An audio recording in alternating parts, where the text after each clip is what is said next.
Yeah.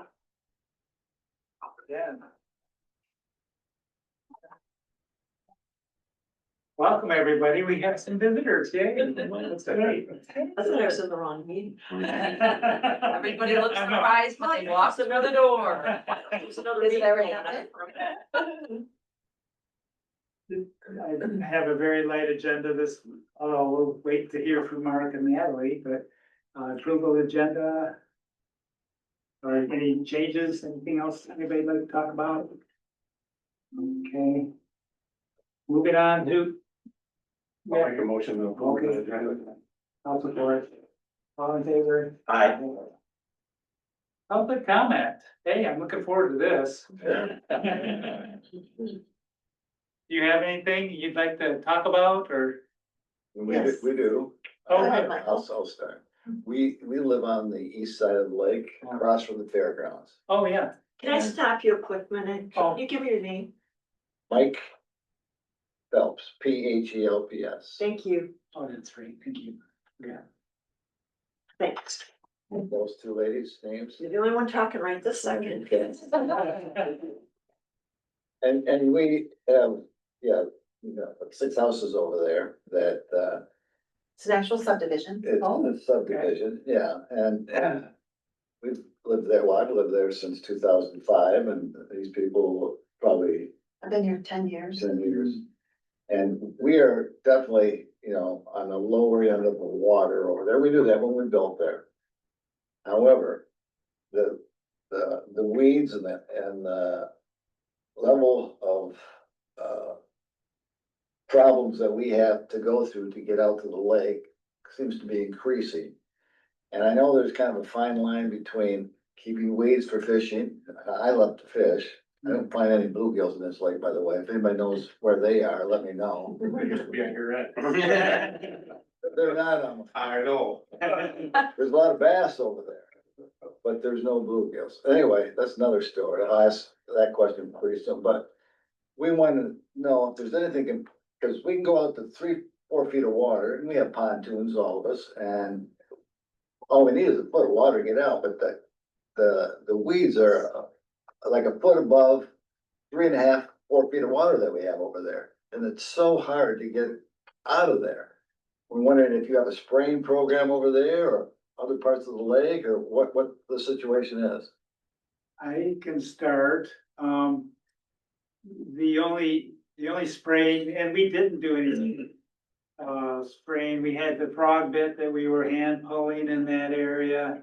There's an invasive plant called frog bit. It's a small little little green leaf that kind of floats on the top that kind of shades everything underneath it, and then that would turn the everything underneath kind of septic. If you smell a septic, it would turn it, because there's no sunlight getting down to the surface. And Mark, anybody can jump in.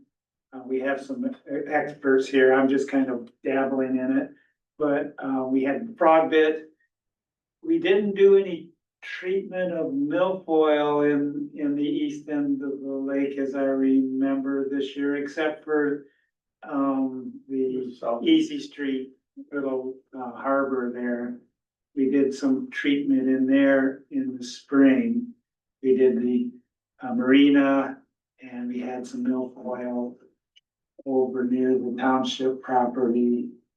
It'd be further west than your property, but we don't treat the cattails because they're native. We're mostly concentrating on non-native plants.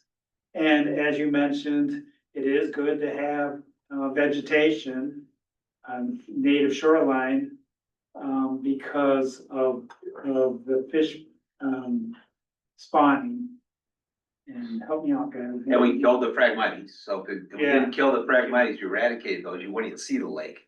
Cause those were, what, 8, 10, 12, 15 feet high, Right. and that was the main reason this assessment came about, is because there was such a concern that the Phragmites were gonna take over all the cattail marshes in our lake, and then once they take over, they displace the cattails, so that was been a huge program. It's not, we got to the point where they're so eradicated, we just have to spot treat. Right. But that, if they weren't treated, you wouldn't, you'd be have to be on your upper deck to even see the lake.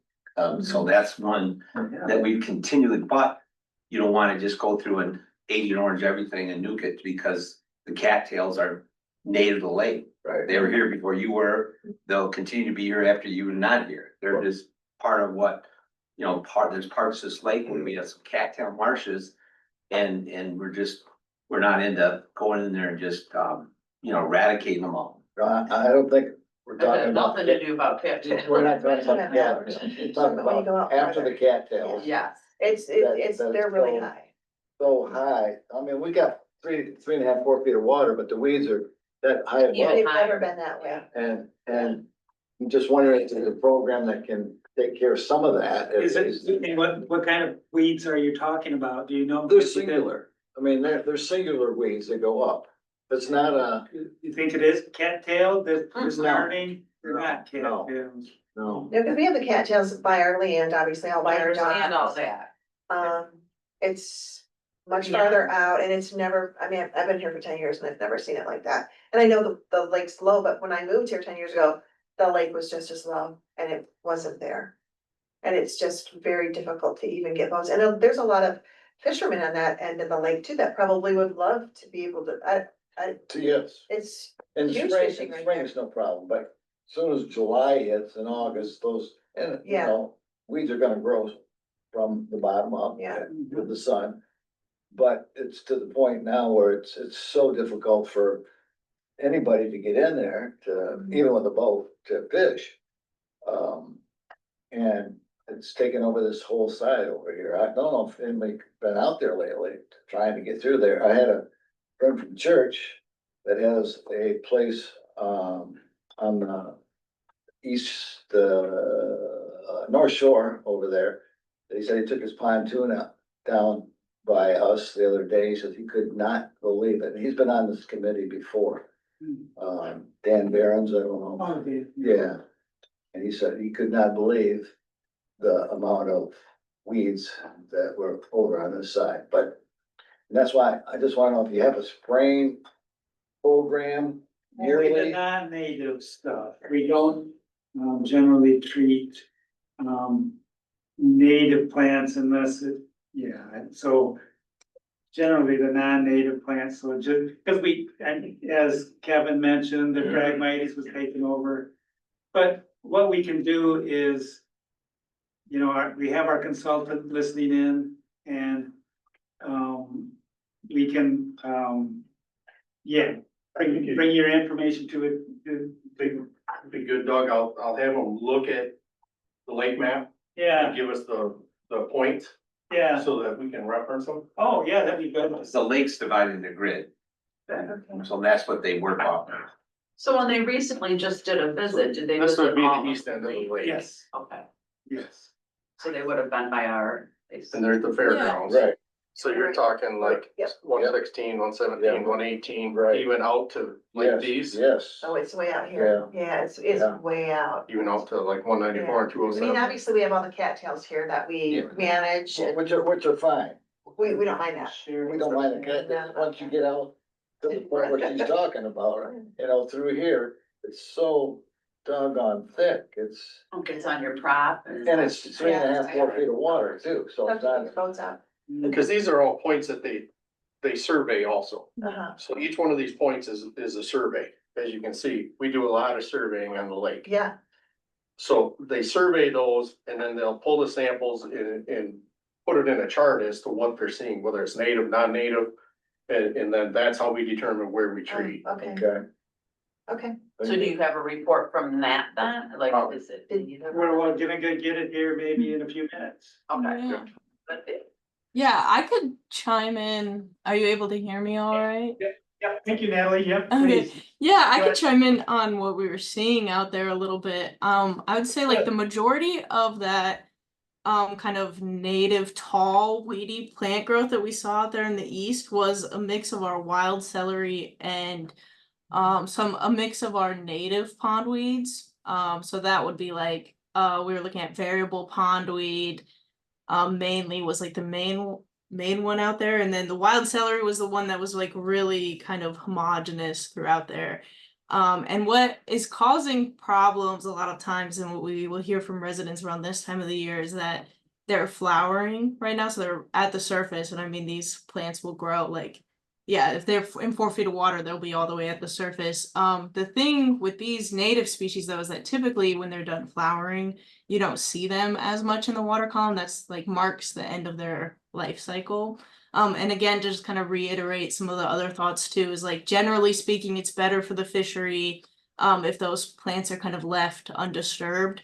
And then the other downside of treating some of these areas, even if they are causing nuisance conditions, is right now when they're composed of native species, if you treat them and get rid of them, it could pave the way for much more problematic species in that area. But I will say, and one of the things that I wanted to talk with the team about in this meeting is that many of those boat lanes and the channels, we did see a lot of starry stonewort, which is an invasive species growing up to the surface in that eastern bay. So I know that that was something that I wanted to bring up to the lake team today. And then that would be, I think, a good contender, especially in those boat canal areas where there are boat lanes leading out to the lake, for maybe a late season treatment on those invasive species to kind of free up some of those nuisance concerns. When you say boat canal, you mean Easy Street, or are you talking? No, I just kind of like the boat lanes that are kind of like through the cattails in that like 116 through 119 area, if you're looking on the map. In those areas is where we kind of saw the most starry stonewort. I mean, like coming up to the surface in those areas, because I mean, it's just enjoying that disturbance that are caused from the boats coming to and from. And then that's spreading it even, because when you drive a boat through it, it's gonna spread. And can you share some of the problems with starry stonewort and some of the concerns, if you wouldn't mind? Yeah, so starry stonewort is one of our most prolific invasive species. And it is not a rooted species. It takes nutrients from the water column, and it looks very similar to one of our native species called Cara. And it's a macroalgae. And I mean, in these waters, it becomes really competitive, and I mean, it will grow up to depths of 14 feet, and it will just form like a homogeneous mat across the lake and completely choke out other species, and then oftentimes can grow up to the surface as well. And we don't see that with our native Cara. Usually that just we kind of refer to it as the lawn of the lake, like that will just kind of hang out on the bottom, where starry stonewort will come up to the surface, and that will get all tangled up in your propeller. And it's very prolific when it gets fragmented to move around the lake too. So that's definitely a species that we're keeping a keen eye out. And in the area out into the east is some of the most densely distributed areas that we saw during our most recent survey, for sure.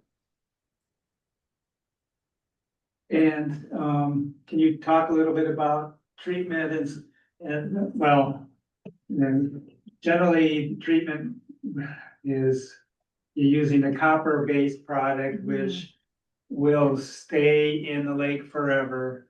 And you know, we have some concerns about copper-based pesticide or herbicides, but and so we're balancing the copper with the problem. So if you wouldn't mind talking a little bit about copper-based herbicides and their concerns. Yeah, so on starry stonewort, really what is the most effective is the chelated copper mixture, and it's correct that some of like the residuals left over in the water column, and then also species selectivity so sometimes, you know, like starry stonewort will be really impacted, but so will everything else in that area. So we see a lot of great impact, but again, yeah, there's that kind of mix of water quality concerns, and that's why typically we will recommend treatment on the starry stonewort where it's causing active nuisance concerns. And only in those areas, you know, if it's kind of hanging out on the bottom and it's not really causing any concerns right then, sometimes it's better to just leave it and kind of let it do its thing. And maybe if it's commingling with native species. So it's kind of a case by case basis on those. And that's why I know that the board has kind of entertained some ideas about like dash or other manual removal methods. But again, the trick there with those things is what we were just discussing with fragmentation, where sometimes with manual removal, it might increase the risk of these species becoming fragmented in other areas of the lake.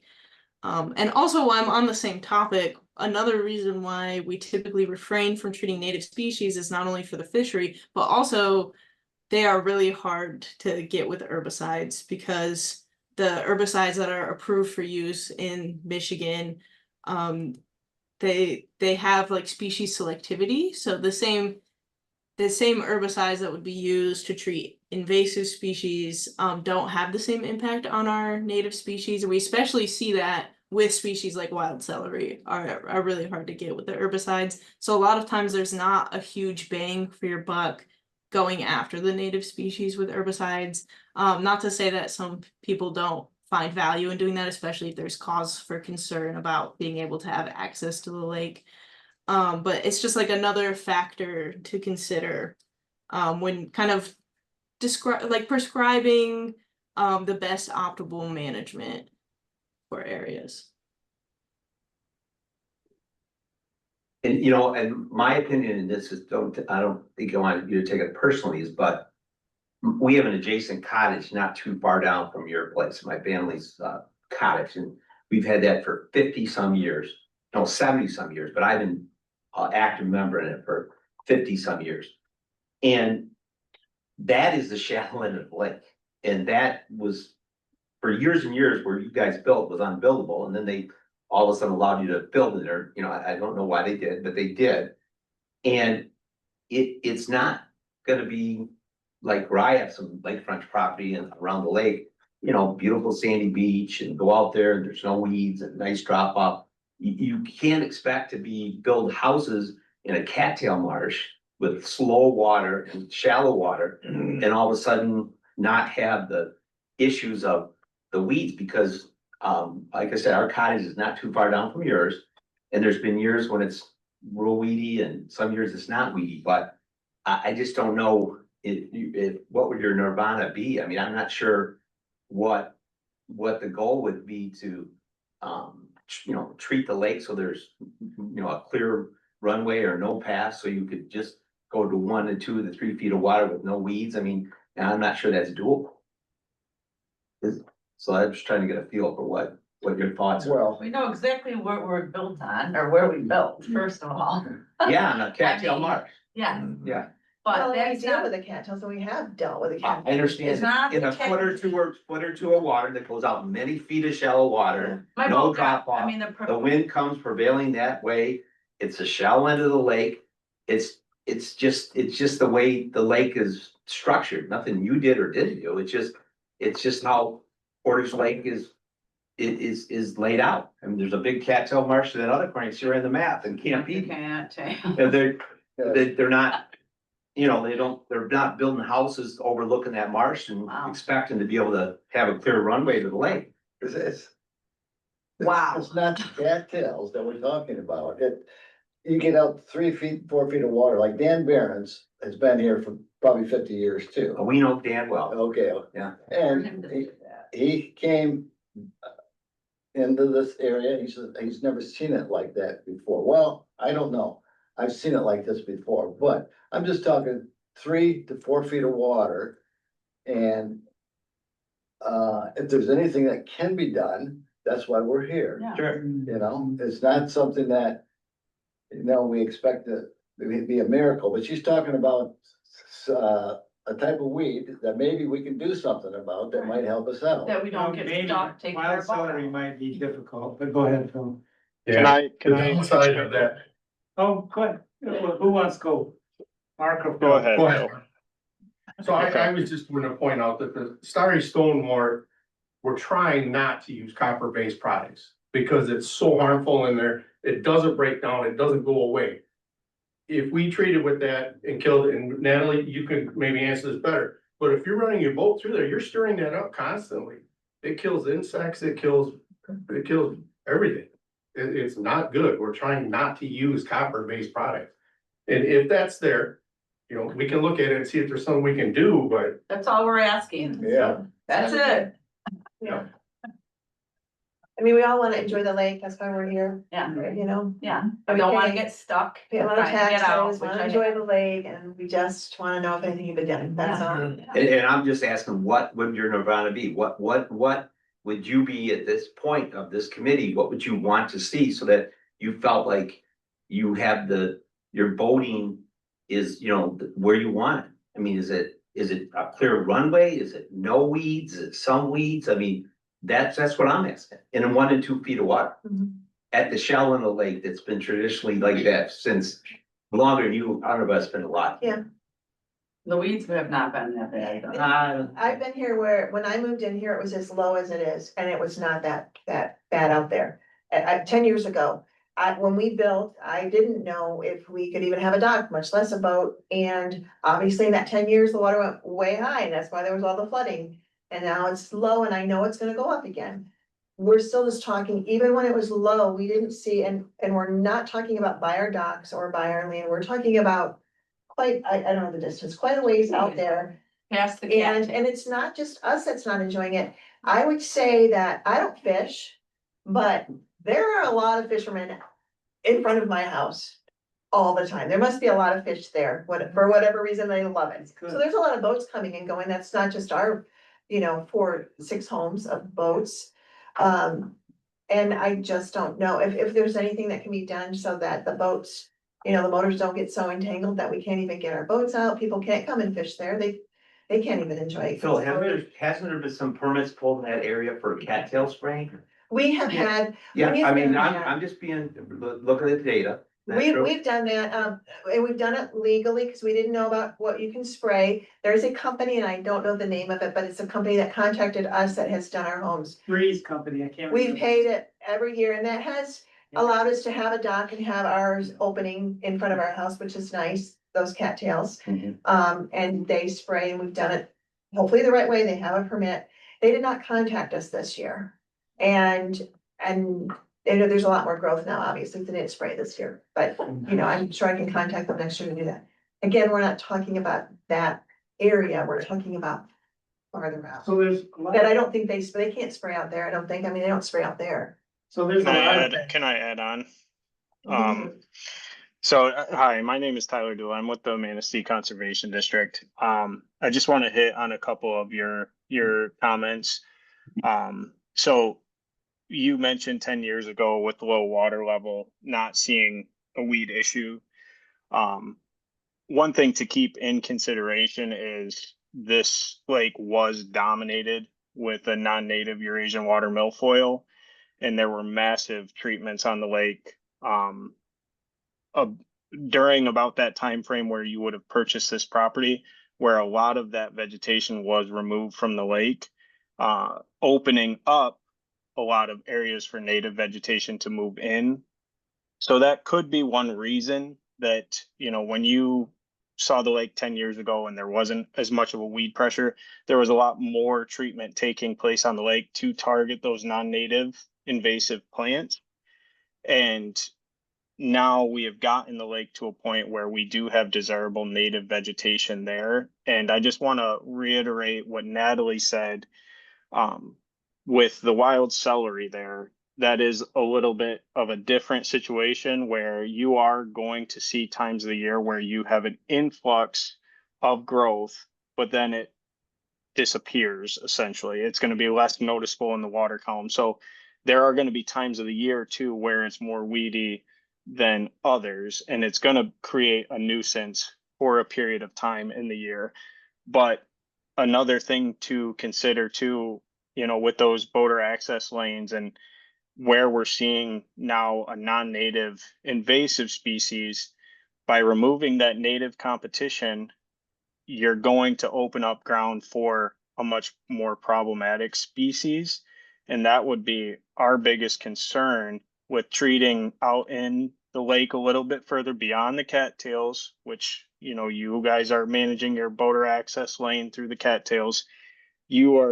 You're not necessarily going to take care of an issue, but you might just propagate a new one.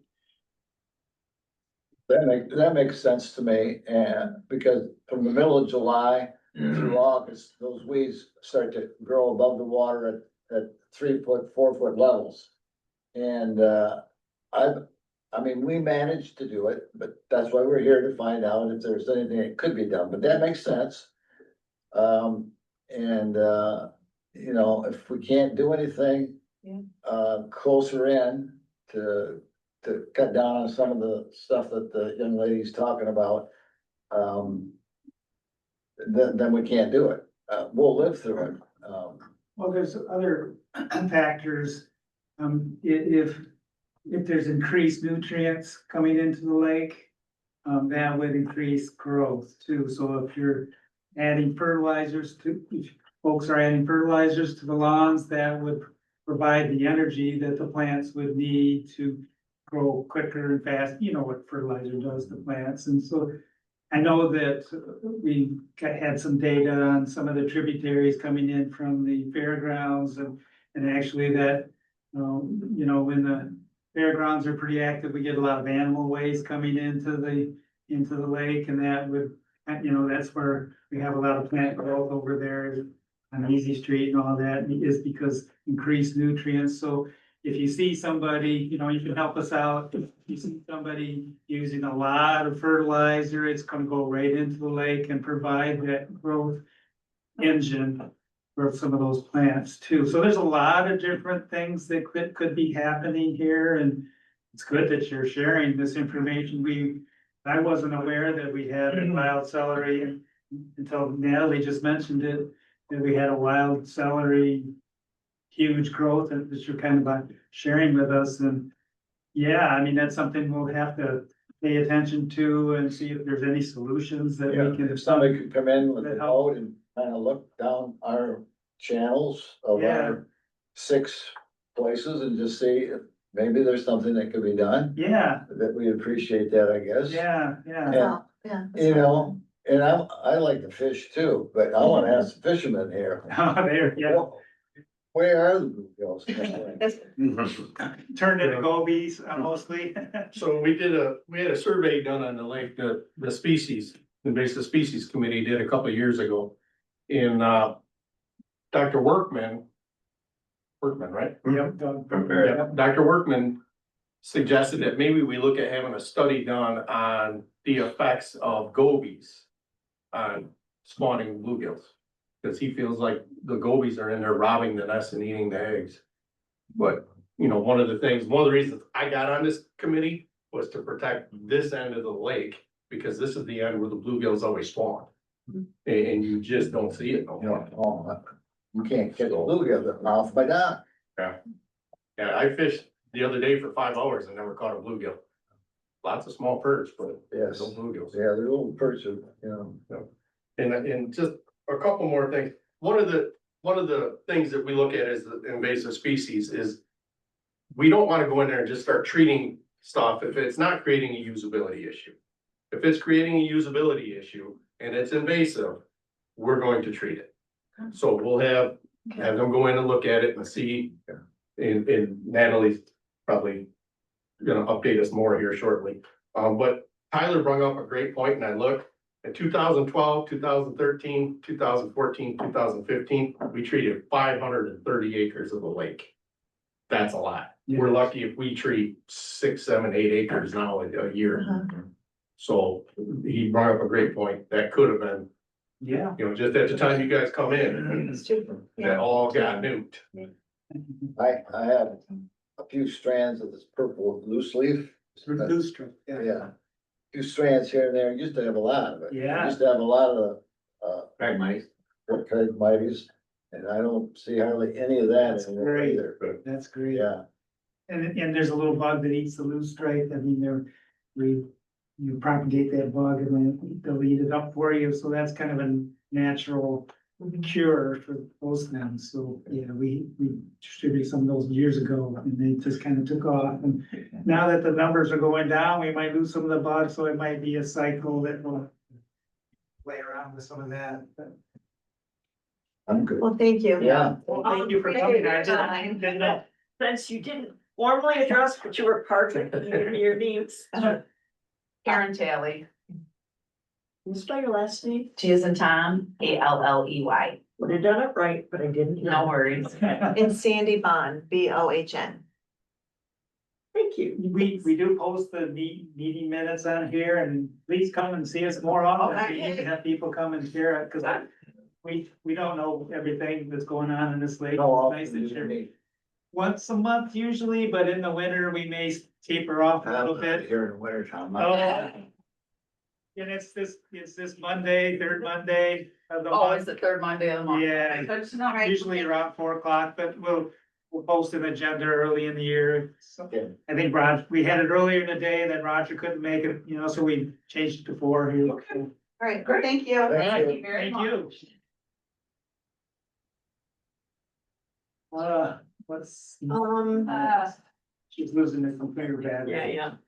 Oh, Luckily, that's exactly what's. yeah. Well, Natalie's still there, so that's good. We almost lost the computer, so. Build it.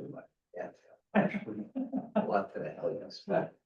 So I emailed the minutes to everybody just now, but I may reduce this to print them so you guys can look at them. Oh, okay.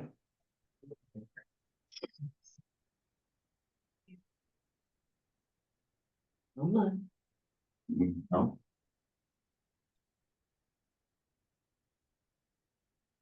I didn't. I just emailed this. I'm just getting my computer up and running now that I've got it. Well, there's a, yeah, it's all. There's on the attachment there, yeah. You call me 3, 2, 8.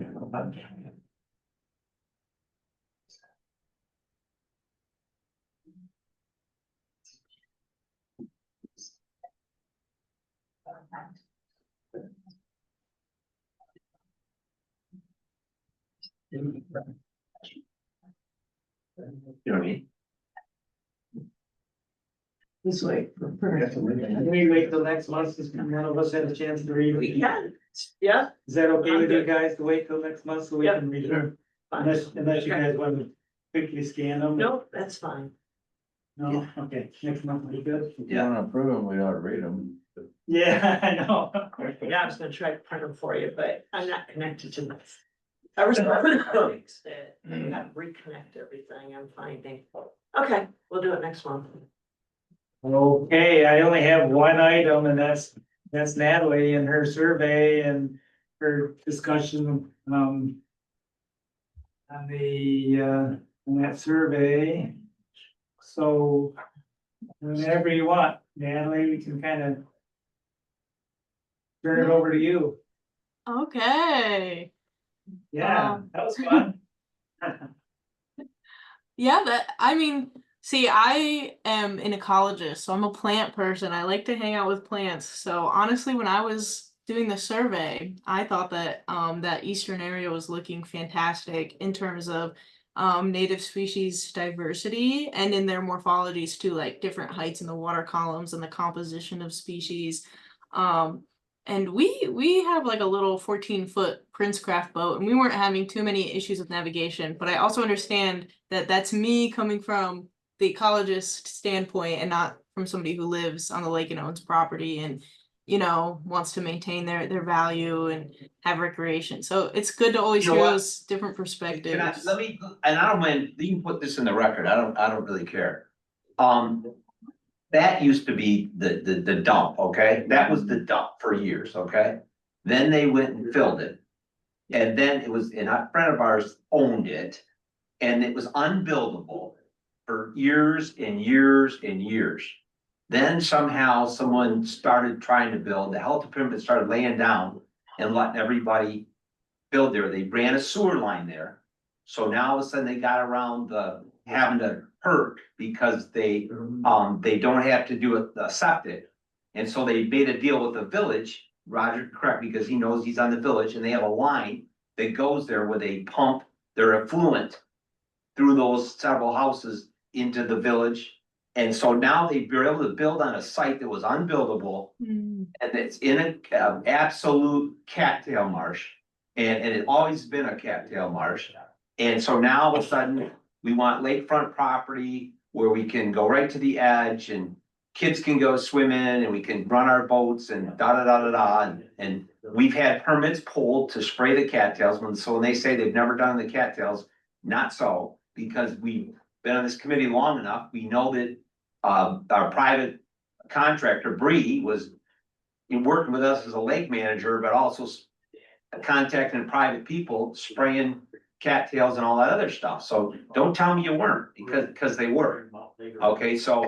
I think they were saying that they did and managed the cattails, because that's what they said, that KLM Yeah. did not reach out to them this year. And I think they must have been on a schedule with Bree where I agree, KLM. but the first premise was we don't mind the cattails. Well, no, they've been managing the cattails, you know, because we remember we've got those, we questioned Bree about it, how we're trying to do all this stuff and you're out there spraying cattails in the cattail marsh, but you know, behind our back sort of, and didn't even tell us about it. So it was a point of contention with Bree. So, and like I say, my in-laws have a cottage down there, and I mean, I'm telling you, it's not the sandy beaches, you know, boating thing that they have on other parts of our lake. It's not that way. It's never gonna be there. I mean, you could go maybe through and nuke everything and put mats down and have the sand haulers come in and sand by the truckloads like they would have done 50 years ago when they could do whatever they wanted, but it ain't gonna happen. So that's what my question was, what are you expecting for us to do? You know, kill every weed out there so you're not gonna get a thing on your boat prop? And that's what, and I'm not, you know, it's sort of buyer beware. I mean, you know, you don't build next to an airport if you want to hear planes, you know, and don't build in a cattail marsh if you don't want to deal with shallow water and the weeds that come with it and the cattails and all that stuff. That's just my opinion. I didn't want to be too abrasive, but you know what? It's sort of self-serving. You know, if you know, this committee, we're trying to look, I think, work for the whole lake, the whole community, the fishermen, the users, this and that.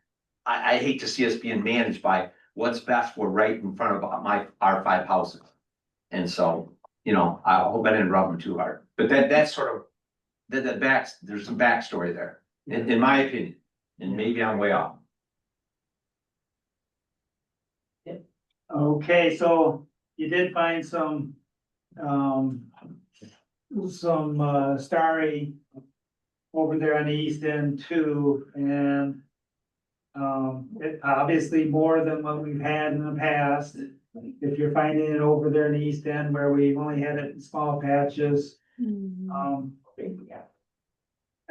guess since you're a ecologist, I'm delighted to hear that you had a nice plant diversity and everything over there on that side of the lake. But you're finding more starry, and what is your experience with this increasing amount of it, and maybe recommendations for, should we manage it or should we just let it go and see what happens, kind of thing? Yeah, thank you for that context, by the way, that's really helpful. And I will also add that we met and encountered multiple fishermen during our survey, and many of them were quite pleased with the conditions of fishing out there. I'm not a fisherman myself, so I couldn't really talk too much about what they were seeing or what they were catching, but overall the consensus, at least of the people we encountered, seemed positive. And I will say, as far with the starries, we mainly just saw it in those kind of managed boat lanes. And my theory is there's like starry does the best in those kind of disturbed conditions. So people are coming and going with the boats, keeping it nice and open, and then it's just coming in and able to just outcompete in those areas. And we do typically see a boom of the species growth, kind of like with all species. Like maybe we'll just kind of see little patches of it in the earlier season, and then as soon as it starts heating up, you know, especially we just, you know, in July through August, then it will really start to boom and then it will recede again. And honestly, we didn't really see it in those areas encroaching too far out in the lake. With it has a healthy competition with our native species Cara in those areas. And so yeah, we didn't really see it anywhere besides those boat lanes. But the main reason for bringing it to attention, yes, because if that is like something that's causing some like recreational concerns, people maybe are concerned about access to the lake, then those might be some areas that could be potentially looked at. But I understand that apprehension about using the chelated copper. And then yeah, besides that, like manual removal methods could be useful, but again, like the acreage in those boat lane areas would be really small, I think, to get the most value out of doing manual removal. But those are all options that we can kind of explore and talk about for sure. I got a question. Yeah. Natalie, when you refer to the boat lanes, do you mean boat lanes out in the open water, or are you meaning where they've cleared cattails, or both? Yeah, I'm kind of referring to like these areas where they've like cleared cattails. Like you can almost see them for like aerial imaging on maps and stuff too. And like when you go, you can tell that the reason why they're open is because there's some management, whether it's just like they're keeping it open with their boats or like was mentioned maybe some spraying. So I'm kind of referring to those areas as the boat lanes where it's kind of it appears at least to me that there's active management, and it's just kind of like, you know, those 50-foot wide or however wide lanes on either side of those cattails and with their docks. And that's where we were seeing the most of it. The other areas where we saw kind of big starry growth was also in like the shallow marina areas. And again, that's just Yeah. kind of like that's what it likes. You know, it likes those disturbed conditions. A lot of boats are coming and going, helping it along shallow, kind of murkier water. Really good conditions for it to thrive. So for them to say they've not managed the cattails, I mean, am I, They did, they said they did, not this year, but previous years. or she said we dealt with the cattails. Originally, she said. They had Bree, yeah, I mean, before you got here, Kevin, they were talking about PLM and Bree coming every year, but. They're not leaving them native, they're spraying them so they can have lanes to get out to the lake. So That's obvious. So I guess I'd like to have that included in the minute meeting, but Natalie just said that we're finding more invasive plants in, I don't know, whatever you guys recommend in those channels that are being managed or, you know, privately managed. I don't know how you would include The that. man-made channel, Yeah, they're not. They because just they're didn't more have. disturbed areas and, you know, basically just paraphrase what nicely what Natalie said. So everybody has an you know, the whole community has an opportunity to view that and to understand our challenges. We're trying to balance everybody's concerns here, but. Yeah, that's mostly why I wanted the clarification too, because, you know, it's nice to point out that when you take your own action, like you are opening things up to create more problems, you know, so I'm not really in favor of, you know, playing ball with taking care of their weed issues when they're just creating conditions to propagate more. But the flip side of that coin is we know that they are using those access lanes, and we know that they're taking their boats out through weeds that we do not want in the rest of the lake. So So what are you suggesting, Tyler, is that, you know, they're spreading the weeds, what do we do? We probably need to try to figure out how to put in a newsletter to educate them that what they're doing is doing damage. I think that would be a great thing for the newsletter for the spring or even a fall newsletter. Well, what I was gonna say is you would have the opportunity in the tax bill that goes out in December for us to write something like that, which would probably be good timing for like next season. But we just need to have it written by somebody, Yeah. but we can put it in with the tax bill. Right, Yeah. and we've got two I nice mean- marinas within a quarter mile of each side of them, Boat launches. you know? They could, if you wanna walk down the dock and get on and go up, and not have problem, put your boat in one of the beautiful marinas we have right here on the lake. Or take it to a boat launch. Just But to get that's not back as to the convenient. point though, if we wanna put that in the tax bill, I think we need it by like the beginning of November. Because I know it goes to a printer and then it goes to the county to get mailed and stuff, so. So. You didn't really put that in your report, Natalie, that you're finding it in these channels, but you did share it, so now. yeah, These and I think we people- need to be clear too, on the term channels, like, I think, cause that's where you know, you can find channels in the lake where there's been boat traffic out in the open water based on disturbed weeds, but I think like we need to differentiate between boating channels in the open water and you know, man-made channels through managing, you know, emergent cattail species. So would those, what are they called, wave boats or whatever those things are called, are they creating enough disturbance in the, did you notice, Natalie? Are they creating disturbance in the bottomland where they're propagating more plants, or is it just those riparian landowners that are treating their shoreline that are causing the problems? Or both? You know, I can't think of any very clear areas where we saw out in like the middle of the lake, or even in those like that wide area in the east, in the 4 foot, 5 foot areas where we're seeing like those deep grooves, boat channels. So mainly I was seeing it in those kind of, I know sometimes we refer to them as like access lanes too, because like the primary purpose is that these people they want to get their boats in and out, and you know, in the absence of having a boat on the lake, they probably wouldn't have these same type of lanes. But as of like wake boat disturbances in other areas of the lake, I wasn't really noting any, at least not that stood out to us as something that we would want to keep an eye on. I had seen the boats out there, but they were in deep water, you know, I've seen big boats, but they were out in really deep water, so. People are playing nicely into that, so that's good. Yeah, that's good to hear. Yeah. Yeah, Where they at? They're down here in Mexico. so. You know, based on your observations, Natalie, are there any other concerns, or are you recommending any late?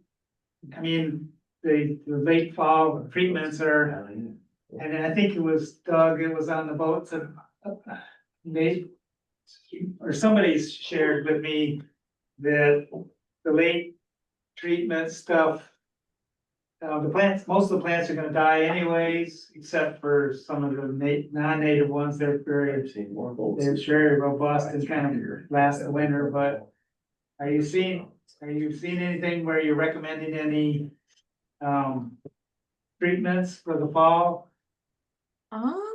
The only places I can think of besides the starry stone were potentially in those access lanes. And then again, like if it's just kind of, like I said, it's not really encroaching too much. There's pretty healthy competition there, so that might be of kind of less risk to the lake. The only other places that come to mind are the Easy Street Canal. We did still notice Eurasian water milfoil, curly-leaf pondweed, and a lot of algae in those areas. But again, you know, if the desire is kind of low, it could also be more worthwhile to wait until earlier in the season where you see more long-lasting effects throughout the summer. And then again, it was just like the marinas seem to be like pretty weedy up around like the docks, but again, it was mainly that wild celery that was causing those problems. And kind of you hit the nail right on the head too, where a lot of times you'll do like a late season treatment, people will be kind of concerned with the flowering natives,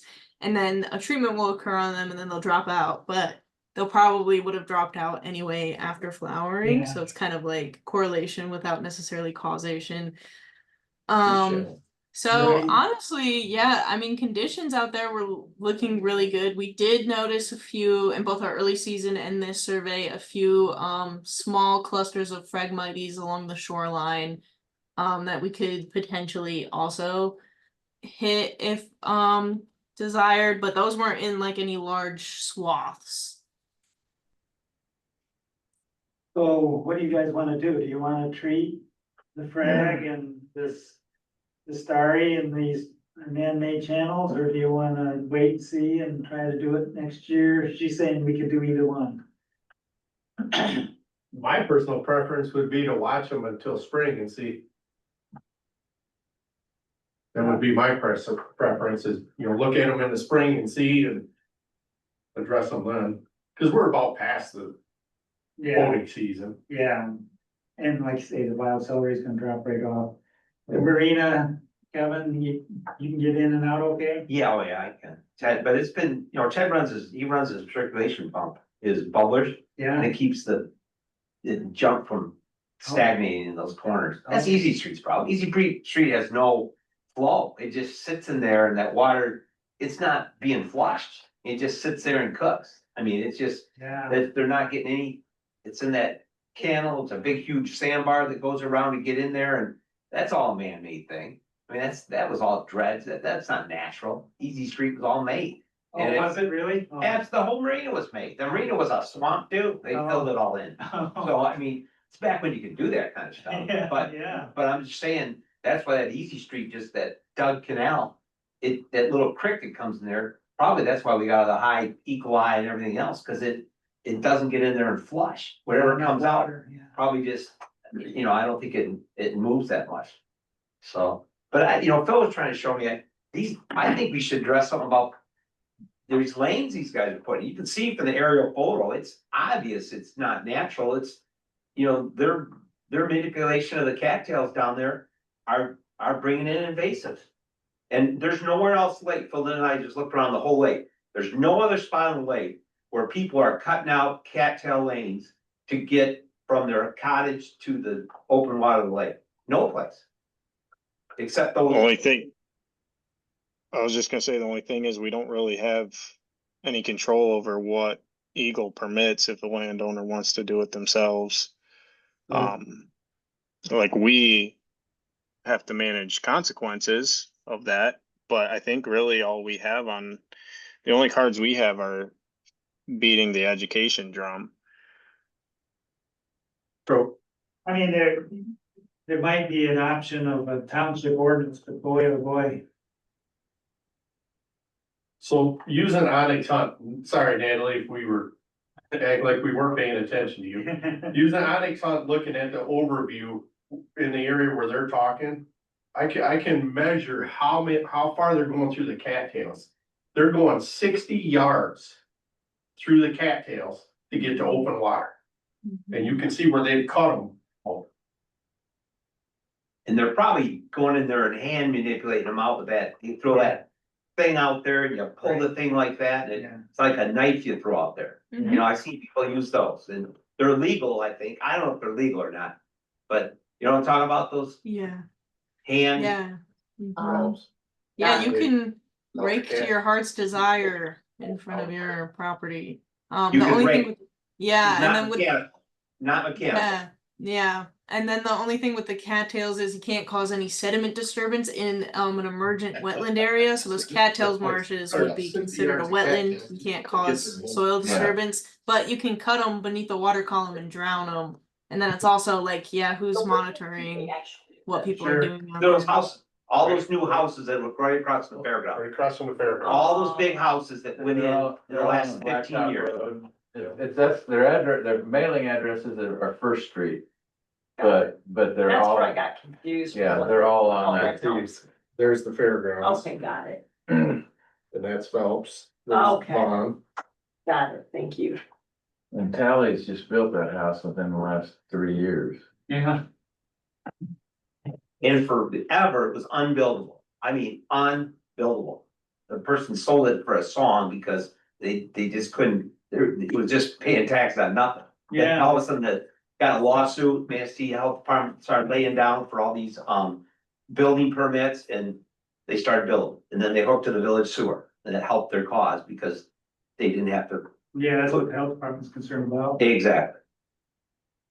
Yeah, because if you go farther, you go around the curve, there's a couple houses there that have the big elevated. That's my in-laws place. Okay. Huge, and we had to put a monster, above ground tank because that's the Yeah, way. you have no Perk out. place to perk it, yeah. Yeah.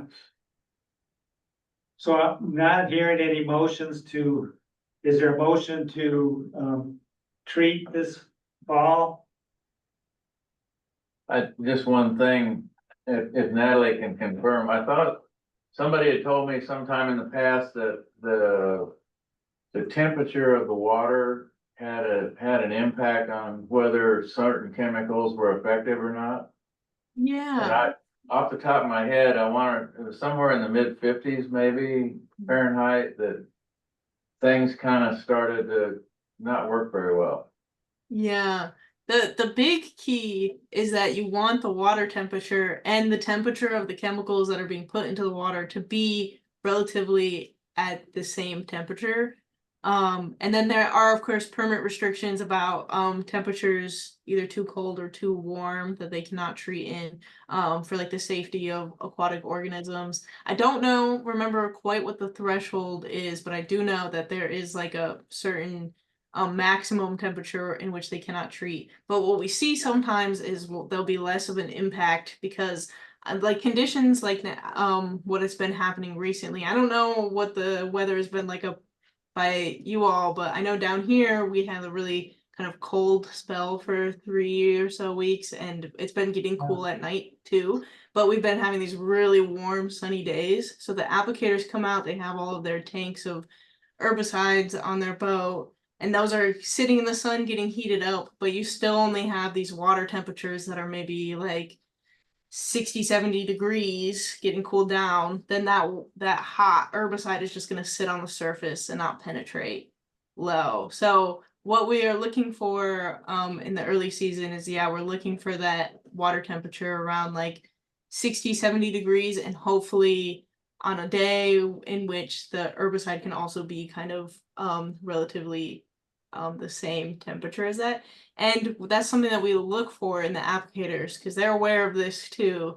And so that's something that sometimes we'll see less of an impact on certain days. But that's something that we'll typically hold the applicators accountable for, is those weather conditions.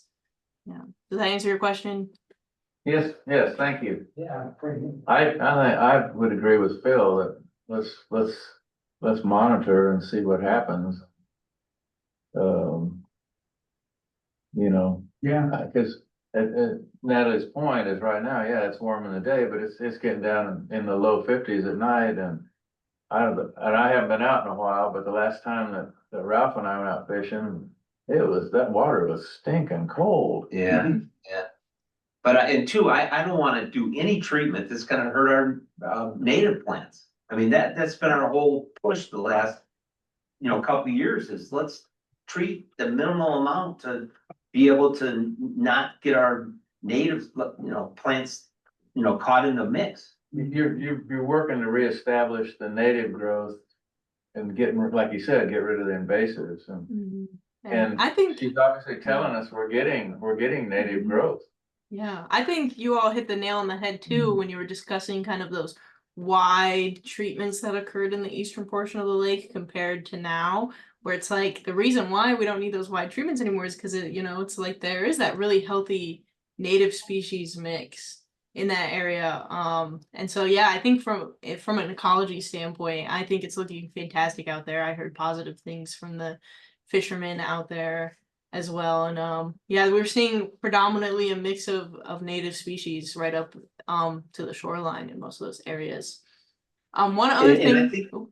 I think unfortunately, a lot of people, weed's a weed, you know what I mean? They see a weed, we don't want no weeds, we don't want any weeds, they don't understand there's good weeds. It's not a swimming pool. Yeah. Yeah, we also had really great water clarity when we were out there too. And something that we did note, it's not a species that we record, but we did see some freshwater sponge while we were out there. Really? And that's like, yeah, that's a species. It really prefers kind of shallow, super clear, clean water. And so it's typically a pretty good indicator of good water quality too. So that was a cool species that we noted out there. And we did paddle into the eastern wetland area in our boat, and we didn't notice any European frogbit hanging out among the cattails or in that area. But we have been in communication with Casey from PLM, who said that maybe we might have missed it. So he did offer, this is something that we'll probably take him up on in the early season next year, to use the airboat to get back in there just to make sure. I can attest though that as far as the open water, for sure, even in like a few inches, we didn't notice any European frogbit in those areas. Yeah, I'll say too, when I went out with them for surveys last year, we didn't we kind of navigated up those access lanes. And could not find it. And I think they ended up coming back out, and I think they even might have gotten permission and access from people's docks and then found it, and then we ended up hand pulling a ton of it last year. So I definitely anticipate that there is frog bit in there. As far as everything else with boater access going down, healthy native plant populations, I'm fine not treating anything, but I would like to maybe consider an action item for treating the patches of Phragmites. Hmm. Because Is that those are motion? really, it's not really something we need to sit and wait on and see what happens Oh. next year, you know, I'd rather get to Phragmites when it's in small patches and taken care of. Yeah, If and that's this not is- too much trouble to get PLM out for a small job. Yeah, I don't anticipate any problems with them being able to come out, as far as like scheduling, and this is kind of the optimal window. Yeah. Yeah, of the treatment time, so we can definitely pursue that if that's of interest. I agree, that was the mission why this whole group was founded, you know, that was when people got all freaked out and we had a Phragmite invasion. So, and we're doing something, so that's Yeah. good too. So Kevin supports, Dinah made a motion, Kevin supported. Further discussion?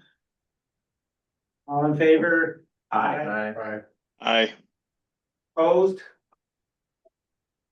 Okay. Thank you, Natalie, if you can schedule that for us. Yeah, I'll get in contact with them. I did see them last week in town with their airboat, Natalie. Hopefully we didn't miss them by a wheel. I was gonna talk to the guys and ask them what they did, but I thought I better. They have been, cattails. yeah, they have been hitting that kind of, I don't know, I've been kind of referring to it as like the cove area. It's kind of in that northern middle section. They've been Oh, out there yeah, a few times this year. And I would just say that if you all have any contact with the landowners in that area to get them involved for the cohesiveness of management actions might be wise, but. Is it the Apicelli's there by Andy's Point, is she talking about? You gotta take note. The cove area on All the right. north, I think he said. Off of Andy's Point there, that. By their house there, that little bay there. Mm-hmm. Yeah, it was people north of those. I think it was it Ronald Woods? Is it? I think that's the gentleman that was. But it's that, It's had it's them that, out there. that little out cut in thing, it's like where he keeps it. Yeah, see, he's just north of it. Where's that, this place, used to be Apicelli, where's home, yeah, right there, that cove, yeah. Yeah. What's the I- point on the map that you're talking about? It's Andy's Um, Point, you go to Andy's Point, you know, where the. Yeah, Oh, you mean, the grid point? yeah. Oh. Oh, why do I go with the grid? No, we got it. You got the grid, Phil's got the grid. It would be, It looks like a man-made cutout that they put in there Yeah. a long time ago. I mean, like around 39, 40. Yeah. Okay. Yeah. There's I a wasn't little sure if you were hole. talking about up on the other end around 36, 35, because that was my thing is they're getting into township property there. So Yeah. I just wanted to make sure. No, it's that, Yeah. it's that other cove. Yeah, it's 39, 40. 35 is the guy that was, I think, complaining to Doug a little bit about your treatment in there. That's, and 35, 34 is the guy that started the fire that set the whole marsh on fire. His cabin is the very edge of the township property there. Oh, Stephen. Yeah, and the other guy's more, he's the guy that had some, talked to Doug about wanting to know what we're doing there. Yeah. And he's an avid fisherman too. Yeah, we know. I thought you were gonna say something else. No, I was kind of, No, we're being recorded. yeah, No, we wouldn't say it anyways. no. But- Oh, go ahead. But no, Questions? yeah, but that's that little basin there. Yep. Yeah, no, that's good. So you had to go in there quite a few times? Is that, I know in the spring we saw quite a bit in there of, milfoil. Yeah, And, we did see some patches of it in our preseason and they came out there and they hit it, but their primary targets in their follow-up visits were kind of the native species mixture in those areas. They were, okay. yeah. So Natalie, too, I brought it up at the last meeting, but so we had a couple areas where we didn't treat last year for your Asian water milfoil, and Mark said he'd make sure to pass along that was looked at closely. So that would have been up 27, 28, where we did not treat a milfoil patch, and I'm assuming you guys, didn't find anything. Was that message passed along to, make sure we were thoroughly checking that area? Yeah, yeah, we took a careful look at those areas. We did not see any milfoil in those, but we did see a few scattered sprigs in 31, 32, kind of in those areas that are kind of like back behind those cattails, but again, just kind of like scattered That's it. sprigs, The one no mark. real like dense clusters. Okay. There's- Bill would provide, these marina. Cause those were the ones we left for a Yeah, test to see if they die off over the winter. But and of course, we had a hard winter, so.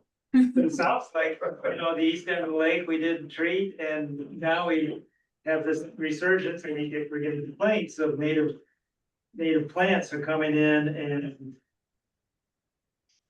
obviously causing, they're identifying it causing a nuisance, but what we wanted was native plants to help restore that area, so sounds like it was a good decision to hold off in that area. We're experimenting and it turned, this one sounded like we did good. Yeah. Had some success.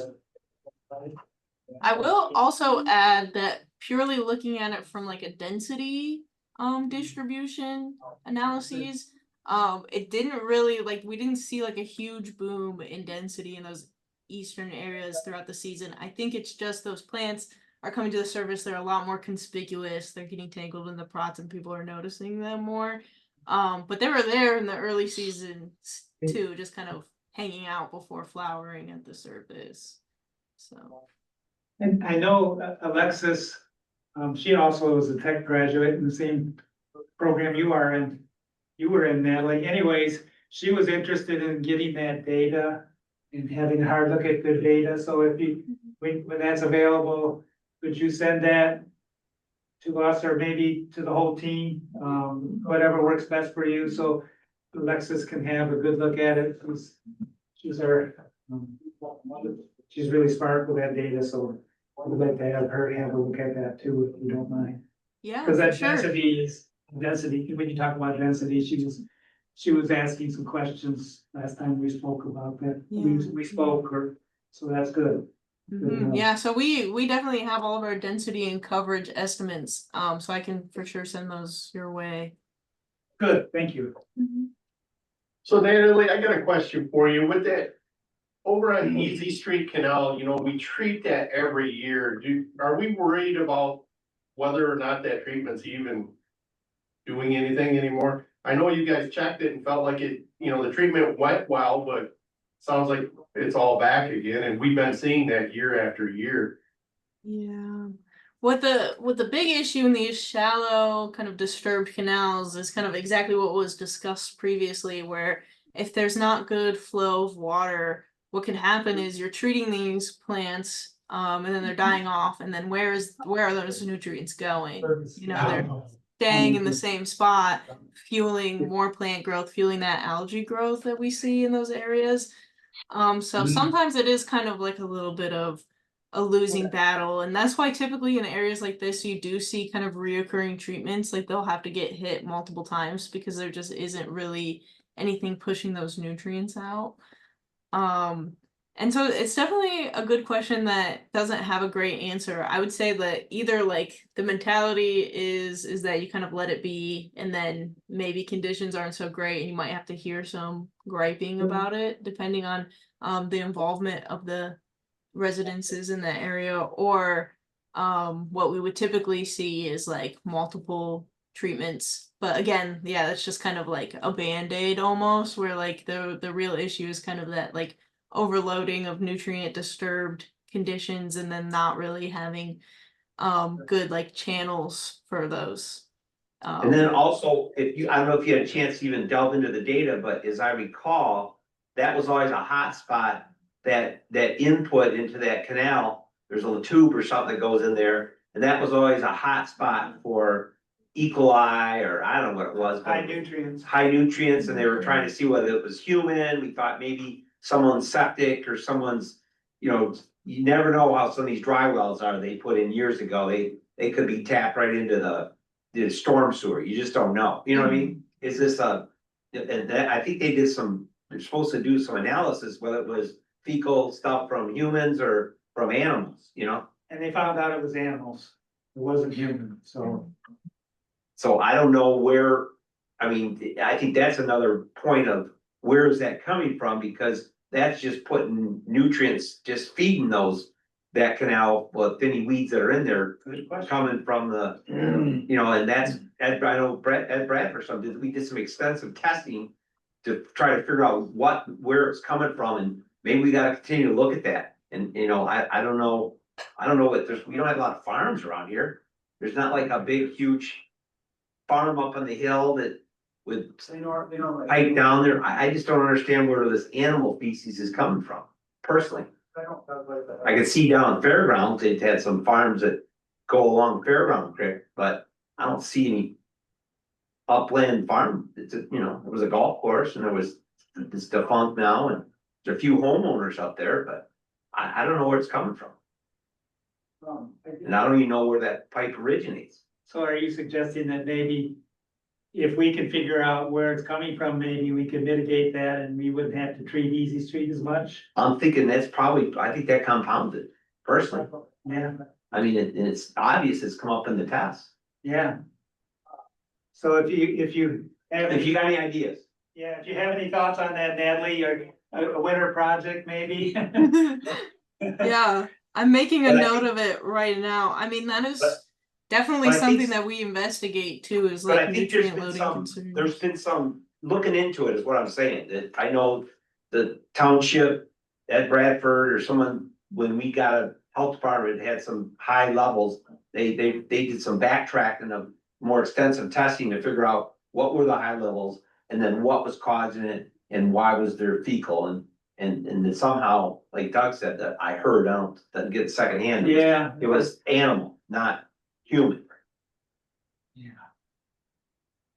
So I don't know if that data is available through the township somehow, have you seen any of that data, Natalie? I have looked at some of the state posted, like publicly available E. coli data, and then obviously whatever has been included in the lake management plans, but I don't know anything specific about genetic testing. I don't think I've seen. Yeah, I don't think I ever got the genetic testing results, because that was Yes. Al Taylor took a large role in Yeah. figuring that out. And I don't know I know word of mouth it got around, but Yeah. all I've ever seen is the E. coli results, and it was stream 9 M22 Easy Street tributary that in 2024 monitoring there were 4 of 6 samples where they were in the 2000s for colony forming units at Easy Street, and then Shimkey was elevated but not anywhere near stream 9. Like it was 13 for one sample, 900, but Easy Street was consistently over 2000 for some of the samples. But that would be something that I would want to explore too, as part of working with the lake manager. Like maybe there's other methods that we should be taking to proactively try to either filter nutrients coming in or increasing flow. I mean, we have a special assessment district, and if we can avoid, spending money, and maybe this has to wait until the language for our special assessment comes up again and we revise it, but from what I've been told, it's watershed improvements. Now, I don't know, if we're putting mechanical means to increase flow through the marinas, is that gonna look like, it's a special project for, whoever's running that marina? But it might be another option to try and keep things from bottling up there, without having to use herbicides as a control mechanism. So I think it would be something I would like to explore and maybe get, Kaiser and Associates ideas around those things. That's great, Tyler, yeah. Right, cause Natalie, the whole point of me bringing that up was my concern was that are they just getting immune to the chemicals we're using? And I know at some point there was talk, and I think this is Dale Taylor too, that they sent some plants in and had them genetically tested and what we're using is supposed to be appropriate. But I was just curious, cause it seems like we spend every year we treat that area and every year we have to treat it again. So, thanks. Yeah, it'd be nice if we can reduce the nutrients going in there, then maybe that'll take care of our problem. Well, the marina he runs, his bubbler to big huge, underwater fans in his corner where he gets stagnation. He has those in there most of the summer just to clear the weeds and stuff, so it sort of keeps affluent moving, because if not, it's just a problematic, so he runs during most of the summer, he runs a underwater thing to sort of keep the flow moving, so it just doesn't, all the weeds stagnate, sit in the corner. Wakeful trail in there. Yeah.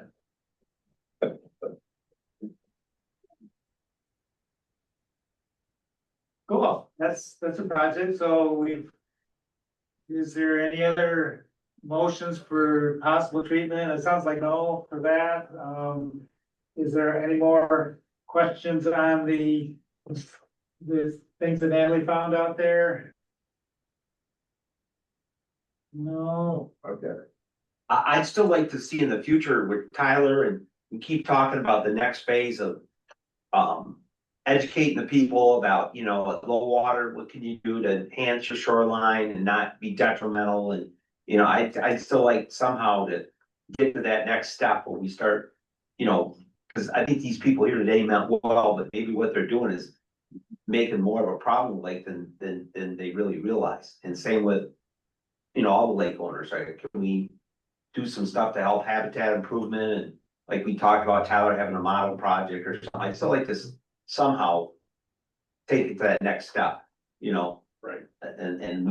And by the way, Tyler had some great ideas about maybe with the village or the township or his property or the library or something, maybe start off small and have some exemplary, like they had the water garden, the garden club did at the township, something like that, so we do something along the lake to show this is an exemplary more upbeat, it's, habitat friendly, and here's why. We did this, we didn't disturb this, we put in some logs, we, just so we can educate some of these people, because I think a lot of them just want to have it Higgins Lake, and they want to just fall right down, and walk right down to the beach, and, and they're never gonna be like that. yeah, I mean, if you have any thoughts, another winter project, it sounds like, if you have some native plant, whatever, to make the lake better, we have this SD. We're not gonna be spending a lot of money on herbicide this year, and maybe there's other things we can do to improve the lake quality. One thing I had a quick question on is purple loosestrife. It sounded like they had a little bit there. I mean, did you see any large infestations of that? I mean, we're talking about frag, and you can get loosestrife at the same time because it's similar plants, but did you see any issues? We did not see any purple loosestrife while we were out there. And they could be in, small little areas, but not that we observed, and certainly was not flowering, so. Yeah, I think that those bugs that eat it were released some time ago and they, you know, they're helping, so that's good. Alright, just a question. Yeah. Anything else? Good me. Nope. Motion to adjourn then. Next meeting. Oh, next meeting, thank you, Kevin. There's Monday.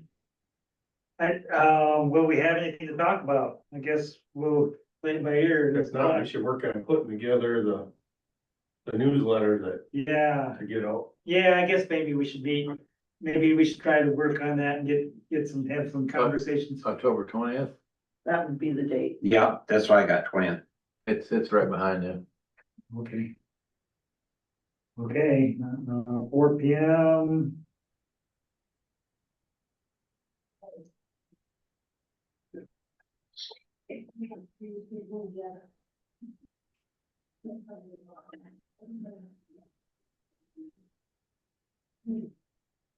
Okay, any other matters? Is there a motion to adjourn? Make a motion to adjourn. Hi, Scott, you. Kevin, you supporting it? I support it. Yeah, all right. All in favor, aye. Aye. Thank you. Is the Thank machine turned you. off? Thank you. Not yet.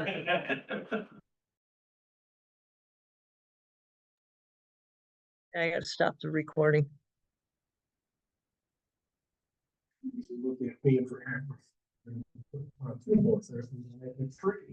The area, for at least, because they're destroying all our neighbors.